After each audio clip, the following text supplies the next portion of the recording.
WhatsApp guys. आज दिल्ली का मौसम थोड़ी ख़राब है और साथ में मेरा दिमाग भी।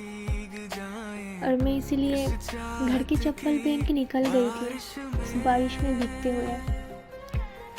वैसे हर इंसान के हर एक सोच अलग होता है ना, और उनका पसंद भी अलग होता है। जैसे कि मुझे इस बारिश के मौसम में भीगना पसंद है।